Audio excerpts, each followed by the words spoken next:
Ah, então, né, quando eu era mais criança, né, eu não morava aqui ainda, né, como eu já falei, né, aqui a aldeia tem uns 7 anos, 7 anos, né, por aí. Então, né, quando começou aqui, né, a gente teve que limpar primeiro, né, porque aqui era um lixão, né.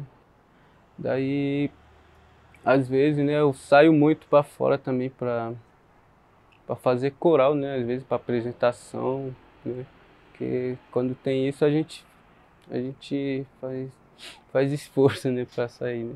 Mas eu prefiro ficar na aldeia mesmo, né, ficar de boa, porque é melhor, né, a aldeia do que a cidade. Eu cresci aqui, então a gente tem um rio que o Juruá, não indígena, chama de Ribeirão das Lavras. E eu sempre conheci esse rio como o Rio da Avó, né? Porque minha avó morava perto do rio. Toda vez que a gente ia tomar banho no rio, a gente ia lá pedir para nossa avó.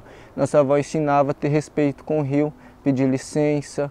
Essa nossa realidade ela foi mudando muito rápido quando o rio começou a ficar adoecido, né? O rio foi ficando contaminado, a rodovia foi ficando duplificada, foi surgindo então a rodovia dos Bandeirantes, uma homenagem horrível, né? Os impactos de viver perto da cidade são diversos, né? São vários.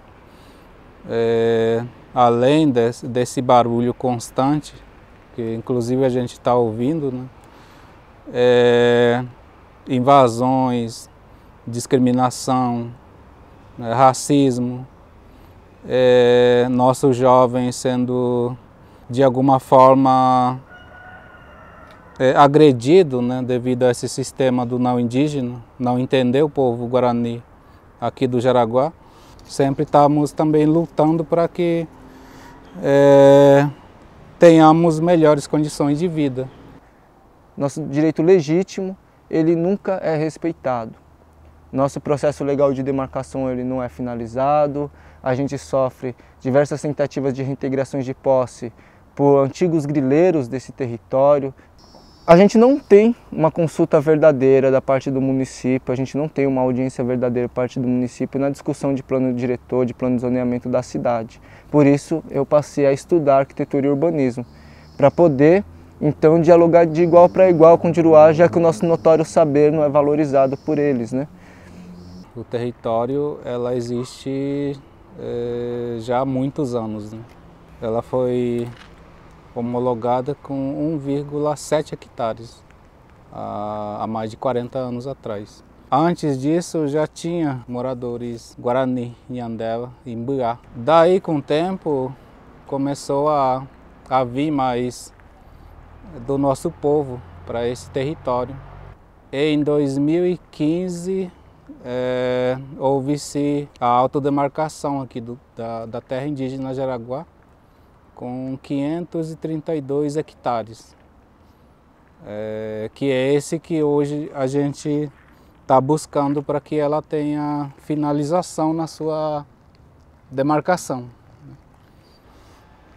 Hoje a gente tem a portaria do Ministério da Justiça que reconhece as 532 hectares. Só que são passos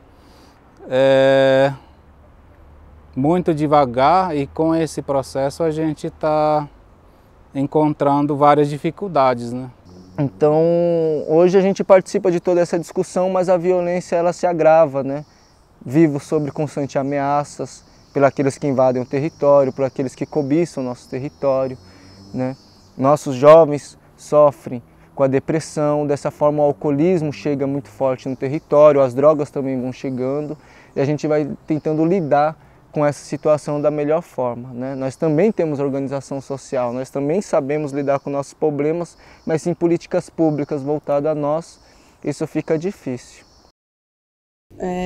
Eu sou uma mulher indígena, minha mãe ela é palmari e meu pai ele é de culturas pré-incaicas.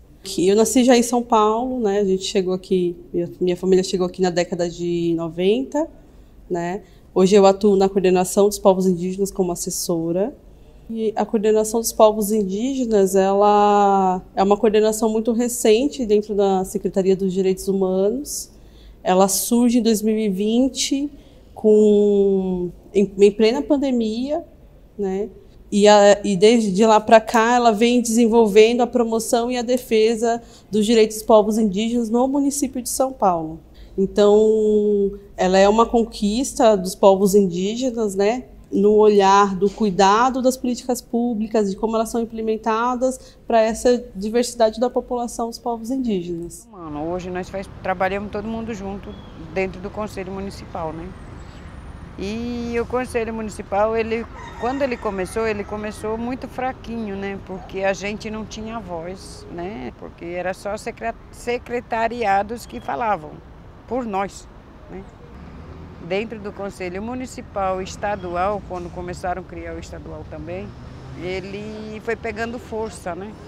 Então a gente tem 8 representações de etnias dentro do nosso conselho participativo, e que a gente tenta, a partir das demandas do município de São Paulo, a gente formular políticas públicas, né, olhar com cuidado a questão dos direitos humanos com a população indígena. Pelo fato da coordenação ser muito jovem, conseguir acompanhar todas as especificidades de cada povo, de fato, é um mega desafio, né? Sobretudo por conta da quantidade de população dos povos e da população indígena que tem no município, mas também pela densidade, né, pela expansão do município. Então, desde Extremo Sul de Marcilac, que é a última aldeia que a gente acompanha, Quiritiacã, até a aldeia aqui do Jaraguá. Mas a gente consegue atuar junto com os outros agentes, outras secretarias, outros equipamentos, uma vez que a gente ainda não tem equipamento. Então, o desafio é conseguir entender quem são os agentes, quem são os autores que já estão fazendo, quem são as lideranças, conseguir trabalhar de forma respeitosa com essas lideranças também facilita o trabalho da coordenação. O mais importante é a demarcação definitiva do território, onde nos garante que nós vamos continuar perpetuando a nossa cultura e temos essa liberdade de andar pelo nosso território, fortalecer nosso território com nossas práticas culturais, de como a gente preserva a mata, porque isso nos fortalece espiritualmente e a gente consegue minimizar esse impacto da cidade, né?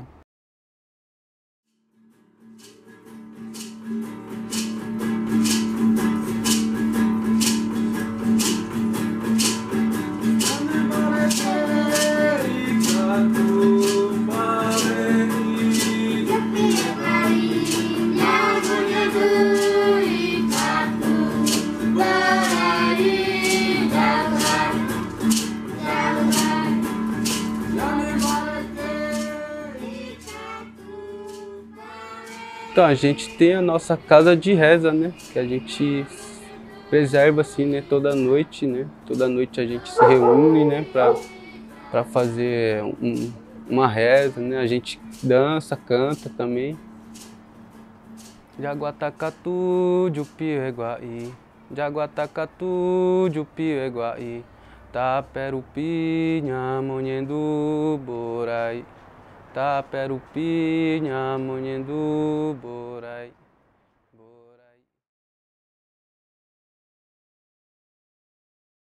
Vem começar! Vem, Saçueli, ancestral de Dona Neuza! Bença, Dona Maria, ancestral de São João! Pede licença pra poder passar!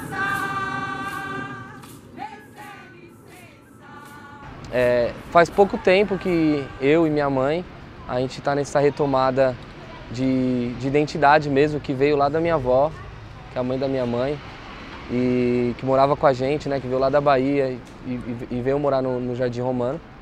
Então, dentro do nosso território, assim, especificamente do Jardim Romano, a gente sente que quando, por exemplo, a gente anda nas ruas e a gente está com as pinturas ou até mesmo com a roupa assim, do espetáculo, e vem essa coisa do reconhecimento dos moradores, de olhar e falar, nossa, como se até sempre soubesse, mas não tinha uma autoafirmação visual, assim, né, que é desse estereótipo que se espera muito, pelo que foi trazido pra gente, assim, né, do que é ser indígena, né. Isso é muito curioso porque, por exemplo, minha mãe, eu cresci ouvindo ela falar que era índia, né? Ela falava, eu sou índia. Mas isso nunca é uma coisa tão longe, né? Foi tão apagado que eu não me reconhecia. Tipo assim, eu não achava que eu era. Então, uma vez que você é forçado, uma vez que você é removido da sua terra, da sua casa, você deixa de ser você? Não, pelo contrário. Na verdade, nós temos encontrado ainda mais razões de nos autoafirmar como indígenas. Nós temos encontrado mais razões de lutar por essa identidade indígena, porque nós sabemos e temos visto isso, que a nossa luta aqui na cidade, no fronte onde os conflitos são gerados, essa luta, ela também protege, ela também é a luta de quem mora na aldeia. Então, a luta na cidade, ela não é diferente da luta no campo.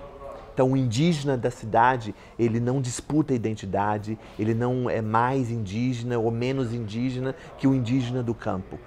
A gente, por processos coloniais que eles estão sofrendo também, nós enfrentamos outras lutas, outros aspectos da luta. Nós estamos numa outra frente de batalha, mas as conexões, a história, a relação com a terra, com o passado, as histórias que nos tece, as histórias que nos constrói como indígena, elas são as mesmas. Acho muito difícil pra gente, porque é como se a gente chegasse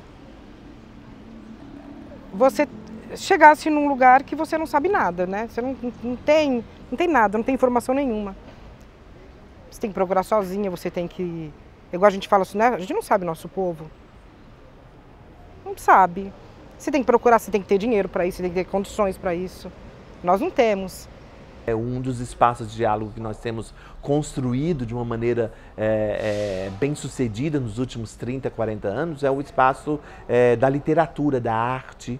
E, na verdade, a gente não precisa da literatura enquanto sistema, da arte quanto conceito abstrato para preservar a nossa cultura. Nós temos feito isso muito bem nos últimos 500 anos, mas nós estamos usando uma ferramenta do branco, que o branco gosta, aprecia e valoriza, para criar espaços de diálogo, para criar uma sensibilidade dos corações de crianças, de jovens, de adultos, da sociedade em geral, a respeito de quem são os indígenas, né? Quando nós se fala proteção ambiental, eu acho que era de nós se unir todo mundo, indígena, não indígena, outros parentes, né? E defender a natureza. Você vê que é uma cidade onde que as escolas não conseguem circular com as crianças, né, nos seus próprios bairros, porque o trânsito ele é violento, as calçadas são difíceis, né? É isso que a gente é contra, o desenvolvimento predatório.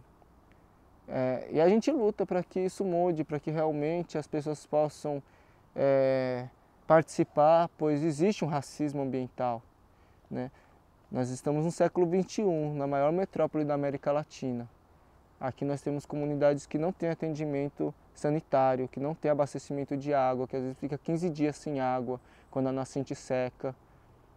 A gente convive com essa realidade, né, de uma cidade tão rica. A cidade de São Paulo é um monstro, né? Um monstro não de 7 cabeças ou 10 cabeças, é de muitas cabeças. É muito difícil, porque todas as vezes que eu venho em São Paulo, e eu sou daqui, né? Mas agora morando fora, eu me questiono como é possível uma vida comunitária aqui, né? Então, a decolonização, a salvação da cidade de São Paulo, ela vem de uma agenda indígena de reconectarmos com a floresta, reconectarmos um com o outro, reconectarmos com as outras espécies. Muito triste saber que a gente foi privado de tanta coisa. Igual a Thea fala, privado das nossas línguas, nossas narrativas, dos nossos territórios, dos nossos mundos, né? Estamos retomando os mundos, né?